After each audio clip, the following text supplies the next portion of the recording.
notice what's under her desk? Or is it that she's been sitting too long? Or is it, what is it? Yeah. So she's a very timely person, right? So she doesn't have the reserve. I wish I'd known her husband.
Very good having all these policies put together. So good. Jeff is going like, this is so the correct column, right? So often when you're new, you can do a lot. It's great. It's great. He's enthusiastic too. Just combo. It's good combo.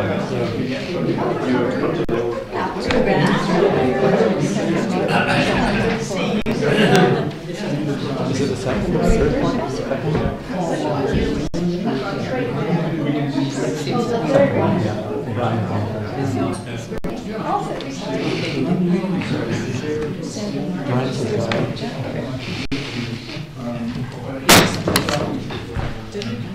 Welcome everyone. Welcome to the December 2nd, 2024 council meeting. Thank you for joining us for our 40th celebration. Could I have Councillor Donaldson to do the territorial acknowledgement, please? Sure. Good evening, everyone.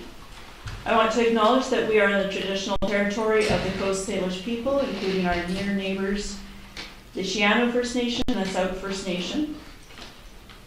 Here in Metchosin, a place we live, work, and play. Thank you. And we have no presentations, for the agenda approval. Do we have any additions to the agenda as it is? Councillor Gray. Yes, I want to add a notice of motion. You could pick it up under other business. Yep, we'll put that at number 13. Thank you. Everyone. With that, could I have a motion to approve the amended agenda? Approved by Councillor Gray, seconded by Councillor Donaldson. All in favor? Opposed? Carried. We have no presentations, but we do have time for public participation. If you wish to speak at public participation, you have 4 minutes. If you could state your name and your street. Everybody's welcome.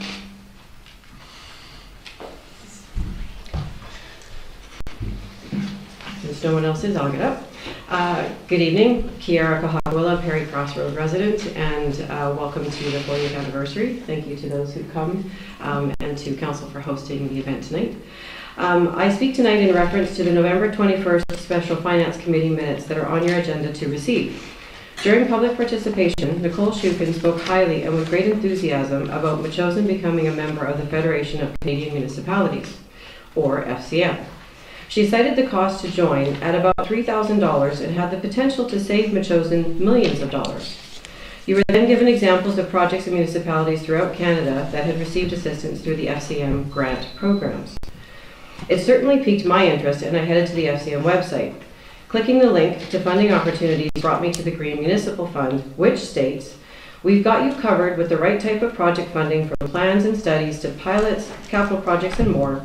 Grants are available for planning, studies, and pilot projects. Loans are available for capital projects, and most recipients receive an additional grant of up to 15% of their loan amount." Scrolling down, I found plenty of opportunities to spend taxpayers' dollars on studies and capital projects. Almost all of the significant grants were for studies, and when it came time to spend the big dollars on capital projects, access to borrowed funds is available.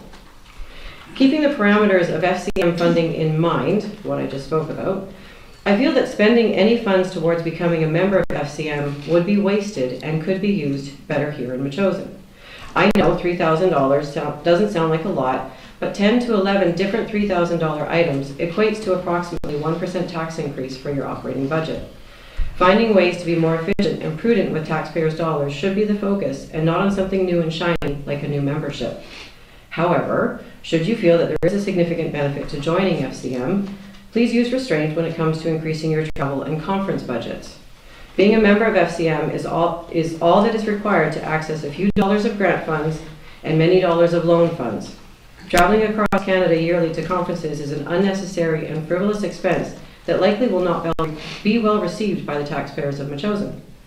Full disclosure, I was part of a council that opted to join FCM once.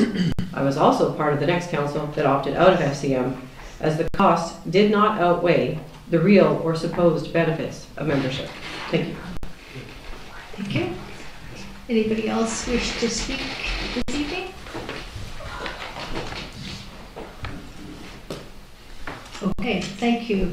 Let's turn now to the adoption of the minutes on page 3 of your council agenda. We have the November 25th, 2024 council meeting agenda minutes, rather. Yeah, move to adopt. Moved by Councillor Gray, seconded by Councillor F. Any comments? Seeing none, all in favor? Opposed? Carried. Thank you. And then we have receipt of the minutes. Councillor Donaldson. A motion to receive the Special Finance Committee budget meeting of November 21st, 2024. This is moved by Councillor Donaldson, seconded by Councillor Shukin. Comments? Just a quick comment. Thanks to Ms. Kahakawila for her comments about the potential of joining FCM. And yeah, before I would want to leap into something like that, I'd want to look closer at it. So yeah, thanks very much for getting into some of the subtleties around what funding could be used for. So, and yeah, great point about conferences as well. So, yeah. Okay. All in favor? Opposed? Carried. Okay, moving right along to my mayor's report. We have a request. Well, it's not really a request. We don't do proclamations here, but a note from Felix Townsend, a grade 9 student from Royal Bay Secondary. And he previously has reached out to all of the municipalities to support his A Million Acts of Love campaign. And this is from November 16th to December 16th. December 16th, it's designated as A Million Acts of Love month, during which people are encouraged to focus their efforts on spreading kindness and making a meaningful impact in their communities and beyond. So there's lots of information regarding that. We'll have staff send that out to you. It seems like a worthwhile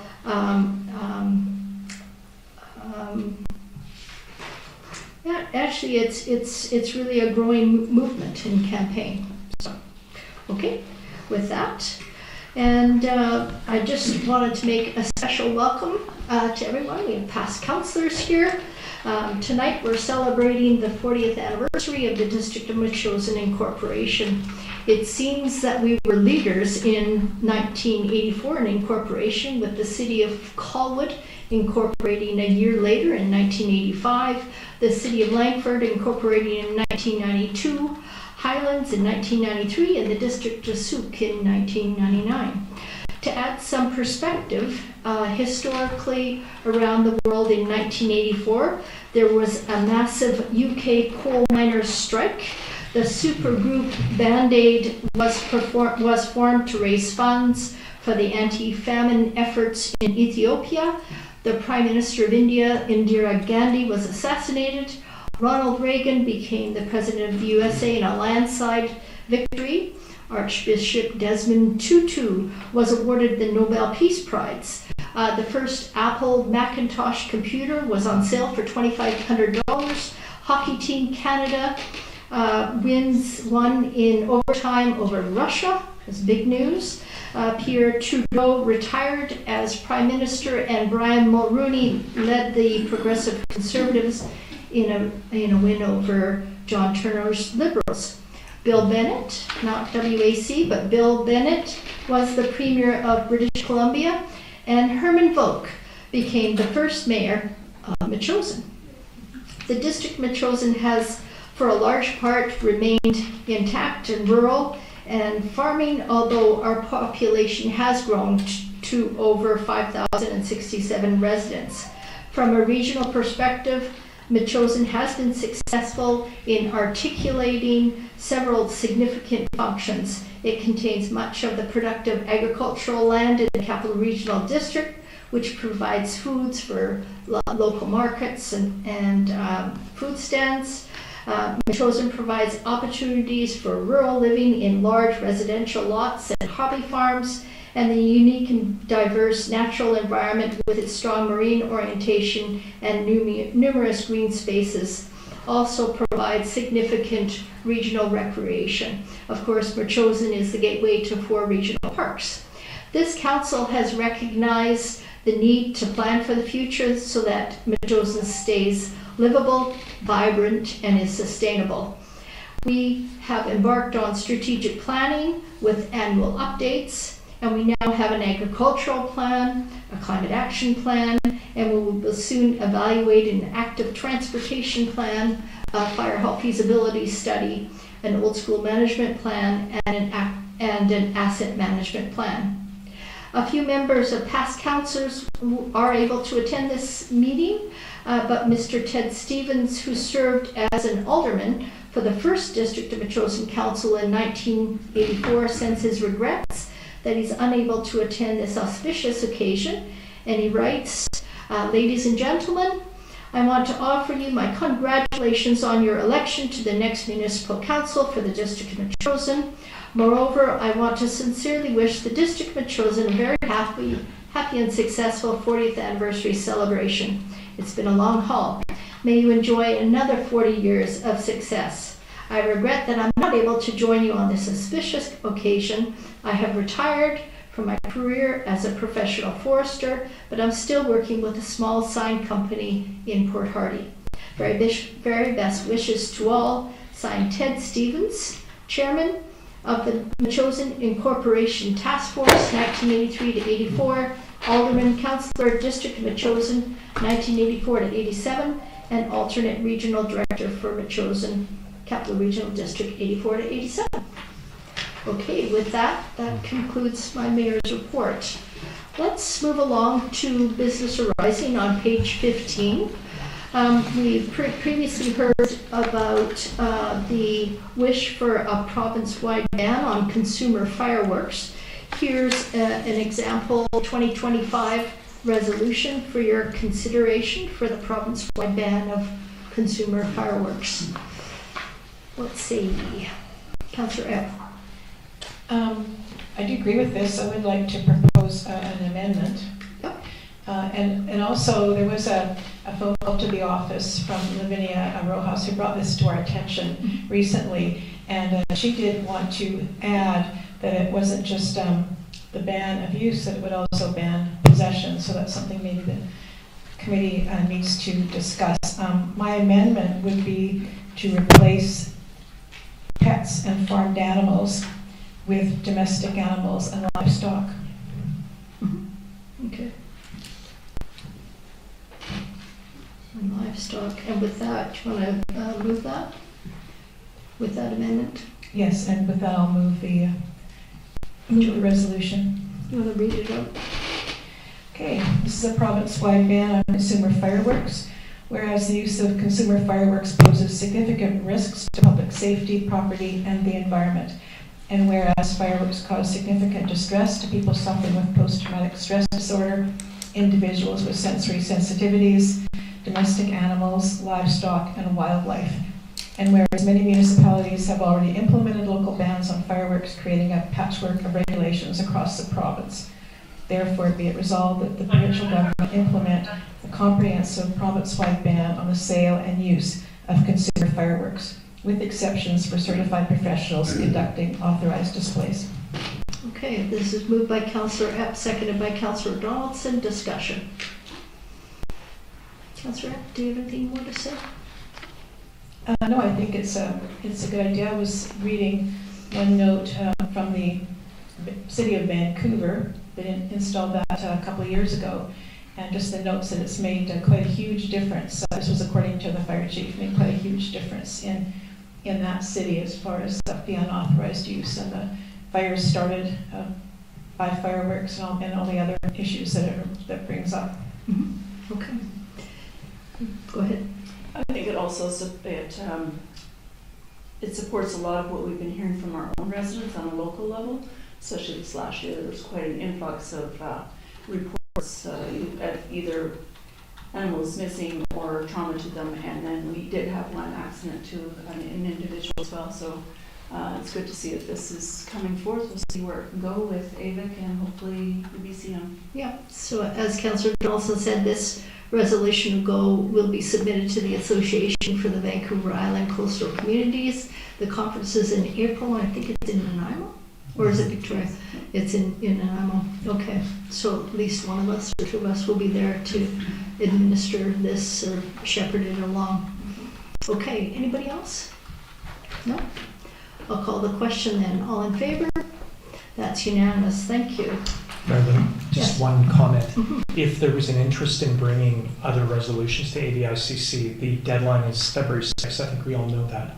So if we're looking ahead, there's a council meeting on the 6th, then committee of the whole on the 13th, and then another council meeting on the 28th. So just probably the committee of the whole meeting is where we might bring up another resolution. Okay. Yeah. Okay, so get your ideas for advocacy. Okay, that's great. Next we have reports. This is on page 17, and I'll ask Mr. Creek, our Chief Financial Officer, to come to the microphone. We've got a recommendation here for adoption of the reports. Go ahead, thank you. Thank you, Mayor and Council. Through the chair, staff are recommending to propose adopting the new finance procurement policy, rescinding the previous one, adopting a new employee overtime policy, and then amending a number of other policies, just a little bit of housekeeping that I've noticed while I've been here. The big ones, like the finance procurement policy, the previous one was about 2.5 pages. This one's a little more fulsome. Created a new scorecard for analyzing vendor applications through RFPs and RFQs, that type of thing. Keep it nice and short. The big one is the proposed employee overtime policy. I noticed that there were a number of banks that employees had gained over the last few years, decade, that were getting a little out of hand, creating a large liability for the district. So I'm just going to put a cap on that, or proposing to cap it at 3 weeks, and then anything after that, they would just be automatically paid out at their applicable rate. I had that reviewed by the union, and they were good with making a few adjustments, but any questions? Okay, Councillor, any questions about any of the policies for Mr. Creek? Councillor Schumann. So, through you, Mayor Little, Mr. Creek, you mentioned a scorecard on the procurement policy. I don't see it. I don't think I actually included it in the printout, I'm sorry. Okay. I can certainly. Could you just describe it for us a little bit more? Yeah, so it's based on the value of the contract, Okay. the social policy part of it, so whether they're local or not, whether they have any ESG policies in their own governance, Okay. environmental protections, are they using the latest and greatest tools and equipment and materials that will provide the least impact on the environment, and then the greatest value to us, whether or not we can get a warranty for it to make sure that we can get replacements and parts. We've had a few issues in the past time that I've been here, where purchase something, can't find our parts just because we the cheapest one that we could find. So I'm just trying to prevent those types of things happening in the future. Okay. Great. Thank you. Okay. I just have a question about what you had just mentioned, the overtime banking capped at 3 weeks. Is that similar to what other municipalities do within the QP union? So it kind of varies depending on one. There isn't a blanket one for anybody. So there's ones where they actually pay it out at the end of every year. Other people do have 1 week or 2 weeks. I felt 3 weeks kind of fair on our end.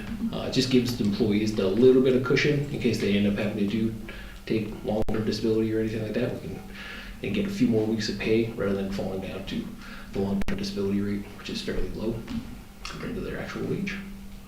Great. Any other? Councillor Gray. Thank you. Through the chair, well, first of all, this is great, having Mhm. all these updated. So through the chair, thanks so much for the work on this, Mr. Creed. I wondered, well, two things. One was, we talked earlier today, and I was interested, or caught my attention was the sustainability procurement. And I think that would just add to what's in the scorecard, correct? Yeah. Yeah. So it says may, and I was asking, well, is it may or should it always look at sustainability? And Mr. Creek was explaining that it'll be in the scorecard, and if it's a small expenditure, well, maybe it's not as important, but large expenditure certainly would go through the filters.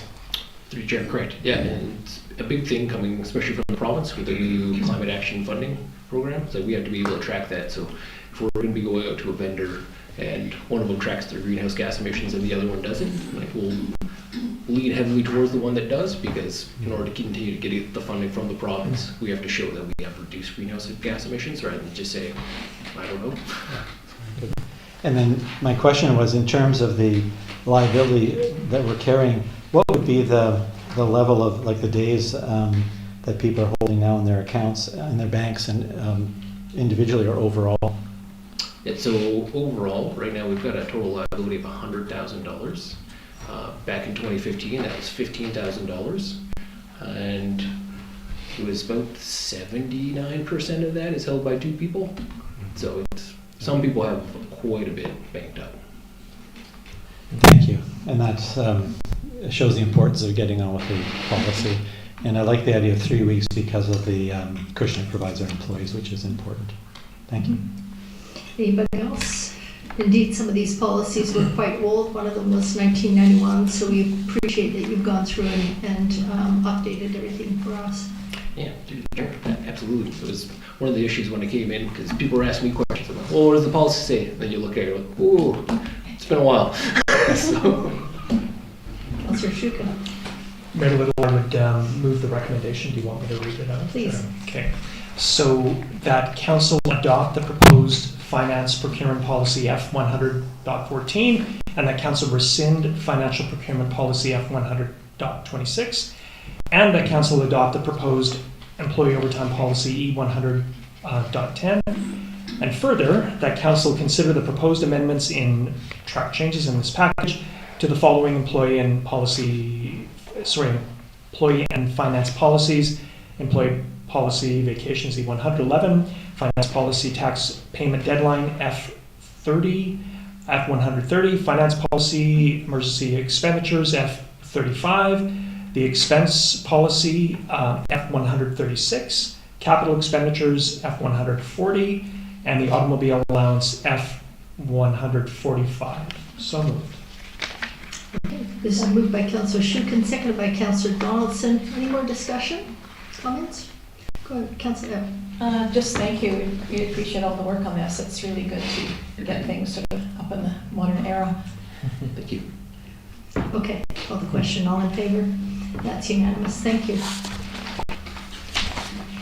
Okay, moving on to correspondence for action. We have a report from the Greater Victoria Public Library. This is their 2025 budget and 5-year financial plan.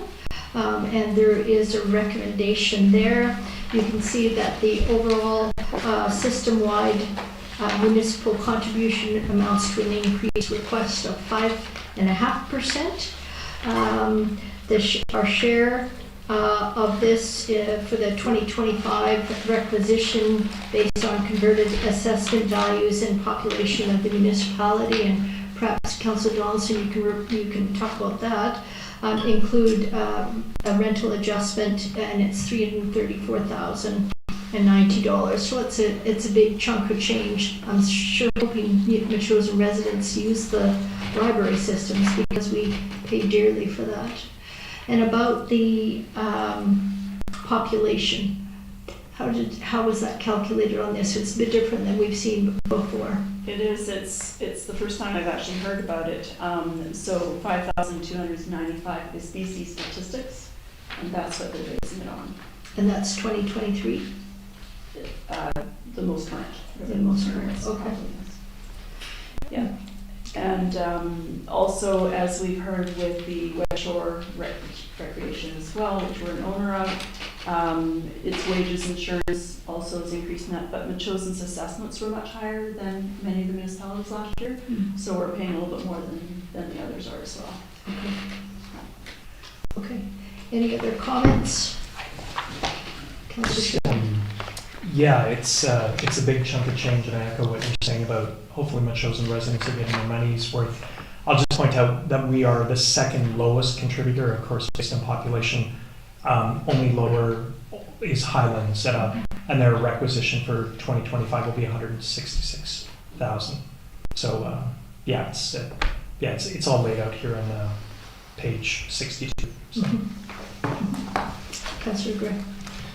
Yeah, I might just mention that there's the issue of how much our residents use the library, but it's a fundamental institution for society in general. All that they provide to us, not just the books, but all of the resources there. So, and if our residents are going there, others are, and those will be the people who end up being our bus drivers and lawyers and doctors and everything else. So I'm keen to support the library, and I hope that the budget process there went well. Councillor Donaldson. Yeah, it's a good point. At different phases of your life, you use the library more as a community gathering place. We certainly used it a lot when my child was young and through her academic years. And Councillor Donaldson. Yeah, currently I'm working with the library and CERC actually to do some in-service programs here for our residents, not just for seniors, but for everyone. They have a lot of online stuff. They've got things called Hoopla and OneDrive, and a lot of stuff I don't understand, but so you don't always have to just put books on loan. You can actually download a lot of stuff. So learning how to do that, I would like to learn that. I mean, the library's 15-20 minute drive, I guess, depending which day. But they do offer a lot of services. We've been talking around this table about, we had the heat dome a couple of years ago, that sort of thing. We now have air conditioning in this building as a place for cooling off. The library also offers that in all of their branches. So it is a bit of a quiet respite place to go. In doing a tour about a year ago, I went to one where children right after school, they just went in and all gathered around. They're working on a jigsaw puzzle. Some of them were doing homework. There's a lot of different aspects to the library. Each library offers something a little bit different, but it was such a hub of activity at different times of day. It was lovely to watch. So yeah, a great investment, and hopefully people are using it. I do push it out on Facebook a little bit with different activities that we have that might be of interest, whether it's language or ID stuff, all sorts of things. Okay. So the motion before us is that Council approve the Greater Victoria Public Library 2025 budget and the 5-year financial plan. Would you like to move that? Sure. I'd like to move that Council approve the Greater Victoria Public Library 2025 budget and 5-year financial plan. Moved by Councillor Donaldson, seconded by Councillor Schuken. Any other comments? Seeing none, call the question. All in favor? That's unanimous as well. Thank you. So we've got some correspondence for information. This is an advocacy letter from Mayor Zelek of the village of Nakusp to the province regarding notification of when there's unexpected closures of emergency departments in rural communities. They've been talking about this for quite a bit, and they would certainly like to have notification. They note that the province's Alert Ready program states that there should be notification when there's a threat to human life. The threat is immediate, and there are recommended actions that may save lives. So anyways, that's correspondence for your information. Anybody want to speak to this? Okay.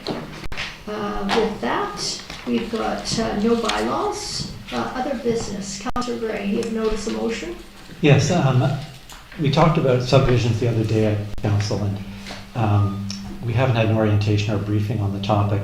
So for our next meeting, when we meet, I'd like to put forward a motion that council direct the CAO to organize a seminar for council and staff on the subdivision process with our legal counsel. And I'm just hoping that, tonight we're celebrating our 40th anniversary, and I want this council to be fully informed so we do the best job possible. Looking forward to the future of maybe the next 40 years. Okay, that's a notice of motion. It doesn't require a seconder, and that'll be on the January council meeting. Okay, with that, we'll turn to question period. We always have question period if it's before 9:30, which we've met tonight. Does anybody in the room have any questions? Is this might be the fastest council meeting ever. Yeah, it might be. 28 minutes. Yeah. Okay. Not seeing anybody in the room.